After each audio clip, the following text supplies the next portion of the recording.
Olá a todos, sejam muito bem-vindos ao meu canal. Eu sou Leonardo Abud e essa é a Matriz dos Investimentos. No vídeo de hoje a gente vai falar um pouco sobre as ações da Magazine Luiza.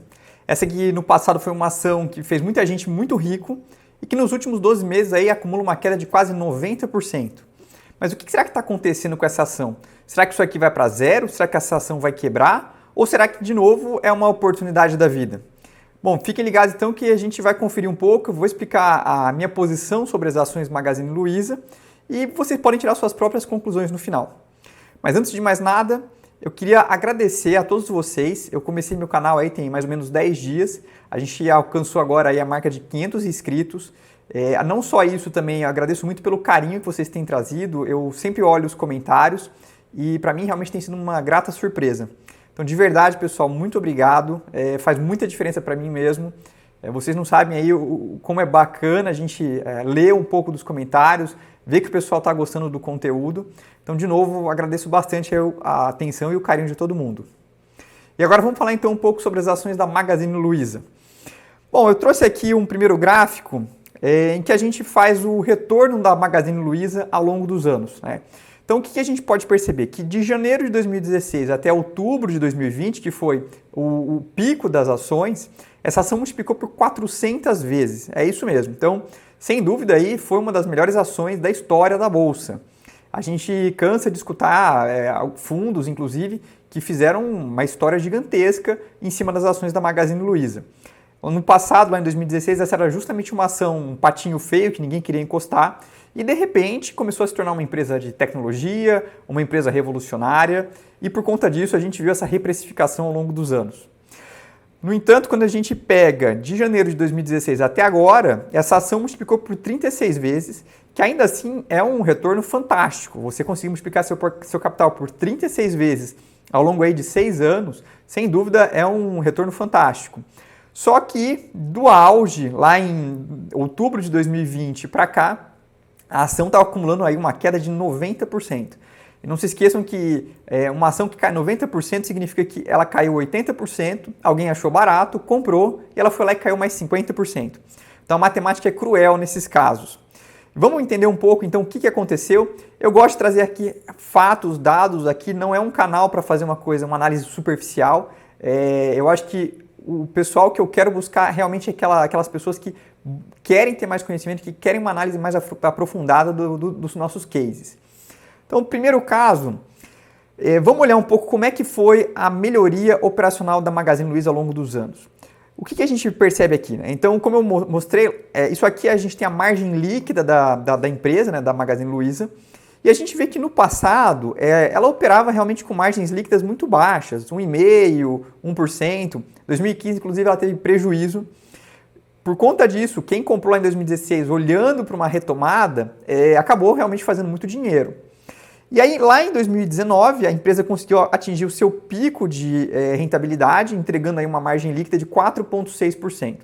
Uma coisa que as pessoas precisam entender é que o varejo realmente não é um negócio que opera com margens altas.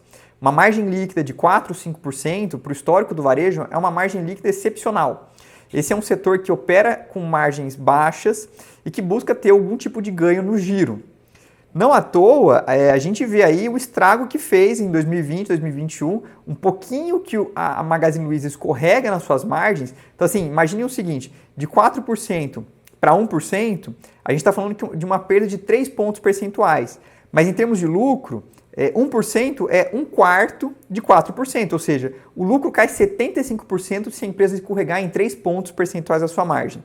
Então isso aqui acaba penalizando demais, isso é um dos grandes riscos do varejo. E não à toa não é um dos setores favoritos que eu tenho na minha história. Vamos olhar então agora, por exemplo, as ações da Via Varejo. E a gente pode ver também que a Via Varejo lá em 2013 e 2014 conseguiu atingir justamente esse pico de 5,3%. Então vocês podem notar que dificilmente vocês vão encontrar alguma empresa do setor de varejo que conseguiu sustentar margens líquidas acima de 5%. E o que eu trago aqui? Um dos grandes concorrentes da Magazine Luiza justamente era a Via Varejo. Tá? Então a Via Varejo era a maior empresa do setor. E o que a gente nota aqui é que, diferente da Magazine Luiza, a partir de 2016 a Via Varejo não conseguiu melhorar suas margens. Inclusive, ela afundou. A Via Varejo ela passou por muitos problemas junto ao seu controlador, ela teve muita dificuldade de se acertar na parte dos controladores e isso aí se refletiu também na parte operacional. E uma coisa que eu quero mostrar é que a Magazine Luiza nos últimos anos, ela acabou se beneficiando muito de uma concorrência baixa. Então, de novo, se você for pegar aqui que um dos maiores concorrentes estava passando por um problema muito sério, e não só ela, outras empresas do setor, a gente viu aí Ricardo Eletro passando por problemas, a Saraiva passando por problemas, enfim, isso acabou abrindo um leque de possibilidades para o Magazine Luiza. Hoje, nesse período aí, o que eu acho que foi um grande concorrente que ascendeu foi o Mercado Livre. Essa também é uma outra ação que é do setor, mas eu enxergo ela de uma maneira bem diferente dessas outras empresas. E no futuro vídeo a gente pode conversar um pouquinho melhor sobre ela. Bom, por que as ações do Magazine não tiveram uma alta tão forte? Vamos voltar um pouquinho lá em 2020, quando a gente teve o Covid. Então, no primeiro momento, várias empresas sofreram demais. A gente não sabia o que ia acontecer, então veio a pandemia. Só que naquele momento o que acabou acontecendo é que as lojas físicas elas ficaram fechadas justamente por conta da pandemia. Isso acabou abrindo uma brecha para as empresas de e-commerce ganharem espaço. Essa temática do e-commerce ela vem ganhando muito relevância, principalmente porque lá fora, nos Estados Unidos e Europa, a gente viu, principalmente nos Estados Unidos, com a Amazon, a gente viu o estrago que a Amazon fez para o varejo físico e como a Amazon se beneficiou dessa migração do varejo físico para o online. Então essa temática de que o e-commerce ia acelerar bastante, ganhou espaço e do mesmo jeito que lá fora esse tipo de empresa subiu muito, o que a gente tinha aqui parecido no Brasil era a Magazine Luiza com uma empresa que vinha ganhando espaço no e-commerce. Então a gente vê aqui como é que a penetração das vendas online no Brasil é de algo como 6%, enquanto que nos Estados Unidos é algo como 11%. Ou seja, isso daqui é um relatório lá de 2019. Nesse relatório da XP, o pessoal já previa que o e-commerce ia ganhar espaço e, obviamente, isso aí se acentuou durante a pandemia.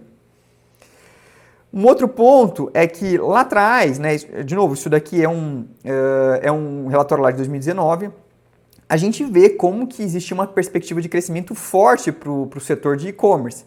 Mas uma coisa que eu quero chamar a atenção de vocês é reparem quais eram os concorrentes lá em 2019 da Magazine Luiza. Então a gente já tinha aqui Meli, que é Mercado Livre, B2W e Via Varejo. Como eu comentei, né, a Via Varejo passou por muitos problemas, a B2W também teve muita dificuldade de se acertar.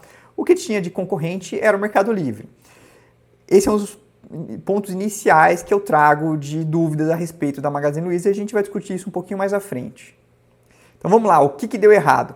Bom, acho que esse que é o ponto principal. O que deu errado? Será que foi o suficiente para realmente impactar as ações da Magazine Luiza do jeito que foi? É isso que a gente vai discutir um pouco mais à frente, mas antes eu quero pedir para vocês que deixem seu like, que se inscrevam, que comentem o que vocês estão achando, se vocês estão gostando do vídeo, se vocês querem que eu traga um pouquinho mais da parte de valuation da Magazine Luiza, então como eu estou começando o canal, eu preciso entender o que a audiência gosta, então de novo, comenta aqui o que vocês estão achando, isso é muito importante para mim. E vamos lá ver o que aconteceu então com a Magazine Luiza. Primeiro ponto, concorrência. Então, como eu havia comentado, a gente tinha aqui algumas empresas e a gente começou a ver o crescimento de algumas empresas concorrentes. O primeiro caso é a Amazon, obviamente, essa é a gigante do setor de varejo online nos Estados Unidos e quando ela entrou no Brasil trouxe muitas dúvidas de, poxa, é uma empresa super capitalizada que pode entrar muito agressivo. Então, já começou a ter um pouco mais de concorrência. Na sequência, a gente viu empresas chinesas, Shopee, Alibaba, enfim. Isso tudo trouxe mais concorrência, uma concorrência muito capitalizada. Isso aí começou a trazer a cultura do que eu chamo a cultura do frete grátis. Então, para essas empresas conseguirem se estabelecer, elas começam a oferecer promoções e uma delas é o frete grátis.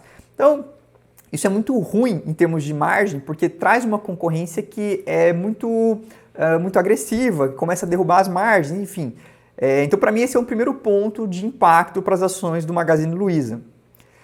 Na sequência, a gente tem o cenário macro. Então, nesse gráfico, a gente mostra como é que é a correlação de compra de imóveis e eletroeletrônicos com o CDI. Muitas vezes as pessoas, quando elas vão adquirir, por exemplo, um celular, um móvel, alguma coisa nesse sentido, elas acabam parcelando em 8, 9, 10 vezes, aquele famoso 10 vezes sem juros. Só que quando você tem um CDI mais alto, as empresas, a Magazine Luiza, a Via Varejo, etc., o capital fica mais caro e dificulta a empresa conseguir fazer esse financiamento em 10 vezes sem juros. Então, quando ela não consegue fazer o financiamento em 10 vezes sem juros, ela vai lá e faz em 6 vezes sem juros. Só que isso acaba diminuindo o que a gente chama de affordability, ou seja, a capacidade de compra, visto que a parcela do produto sendo comprado aumenta, encarece. Então, para esse tipo de empresa, como é uma empresa de bens que a gente fala que não são bens de primeira necessidade, como alimentos, o CDI acaba sendo um fator impactante para esse tipo de empresa. Um outro ponto agora que eu quero chamar bastante atenção é com relação ao valuation. Para mim, isso daqui foi o grande pecado capital do mercado. Eu sempre tive muita dificuldade em enxergar como é que o mercado pagava aqueles múltiplos pela Magazine Luiza no período áureo, vamos dizer assim, das ações. Então a gente vê aqui o múltiplo preço-lucro da Magazine Luiza. No auge, essas ações chegaram a negociar 400, 500 vezes lucro. Bom, aqui a gente pode falar assim, tudo bem, mas o que aconteceu foi que o lucro afundou, visto que a gente entrou numa pandemia, isso acabou impactando muito as ações, muito o resultado das empresas. E a gente até vê que depois o lucro da Magazine Luiza se recupera e o múltiplo preço-lucro tem uma queda. Ainda assim, um exercício que eu gosto de fazer, de novo, lembra aquela coisa de que uma margem líquida de 5% é uma margem líquida excepcional para essa empresa? O que eu fiz aqui foi pegar a receita da Magazine Luiza ao longo dos anos e aplicar um lucro fictício, imaginando uma margem líquida de 5%. Então aqui a gente vai pegar o lucro dela se ela tivesse uma margem líquida de 5% e a gente usa isso para calcular o preço-lucro teórico nesse caso. Então reparem que aqui no auge dessa temática de que o e-commerce vai dominar o mundo, lá entre junho de 20, ou seja, isso aí começou uns 2 anos atrás, mais ou menos, e é mais ou menos o período que casa a derrocada das ações da Magazine Luiza. A gente vê que, tomando essas premissas que são muito otimistas, a ação negociava ainda entre 100 a 140 vezes lucro. Ou seja, uma empresa que negocia 100 vezes lucro, eu até posso também mostrar um pouquinho depois numa tabela de valuation o que significa uma empresa negociar 100 vezes lucro, mas isso é um valor extremamente alto. Imagine o seguinte, uma empresa que negocia 100 vezes lucro, se ela dobrar o lucro, ela vai negociar 50 vezes. Se ela dobrar de novo, ela vem para 25 vezes. Se ela dobrar de novo, ela vem para 12 vezes lucro. Ou seja, essa empresa precisaria ficar dobrando o lucro por vários anos para chegar num múltiplo razoável. Hoje, o exercício se a gente mantiver esse exercício, as ações estariam negociando algo como 10 vezes lucro numa margem líquida de 5%, que, de novo, é uma margem bastante otimista para esse setor. Agora, eu acredito que a gente começa a operar em múltiplos mais razoáveis. Mas eu gosto de trazer esse exercício para mostrar assim, o nível de racionalidade que a gente tinha no auge da pandemia, no auge de o setor é uma empresa de tecnologia, vai crescer loucamente, enfim, isso é uma coisa que eu nunca comprei. Então, bom, com relação às ações da Magazine Luiza, então, o que eu acredito? Hoje, uma ação que negocia, se ela tivesse 5% de margem líquida, negociando a 12 vezes lucro, para mim, ainda é caro visto o cenário. A gente consegue montar, como muitas ações apanharam demais nos últimos 12 meses, a gente consegue montar uma carteira de empresas que negociam a 12 vezes lucro, que não operam um segmento que eu acredito que vai sofrer bastante agora nesse cenário macro mais desafiador. A gente tem que lembrar que a gente está num período de inflação alta, com juros subindo, isso prejudica demais esse perfil de empresa, que é uma empresa que vende eletroeletrônico, móvel, esse tipo de coisa.